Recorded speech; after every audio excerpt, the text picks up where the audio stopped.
Rundunar Sojin Najeriya ta yi ɓarin wuta a kan ayarin wasu 'yan bindiga da ke ƙaramar hukumar Birnin Gwari. Wasu ayarin 'yan bindiga da ke kan babura 15 a ƙaramar hukumar Birnin Gwari sun sha lugudan wuta daga Rundunar Sojin Saman Najeriya. Rundunar Sojin Saman ta ce kowane babur akwai aƙalla mutum 2 a kansa kuma ta yi nasarar hallaka su baki ɗaya. Wannan sanarwa ta fito ne daga bakin daraktan hulɗa da jama'a da sadarwa na Rundunar Sojin Saman Najeriya, wato Air Vice Marshal Edward Gabet.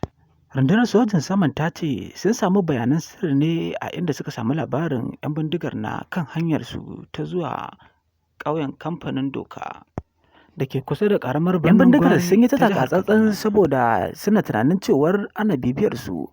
Daga baya suka shige cikin wani gida, a inda Rundunar Sojin Saman ganin haka kawai ta saki bom ta sama ta yi ta musu lugudan wuta har ta halaka su.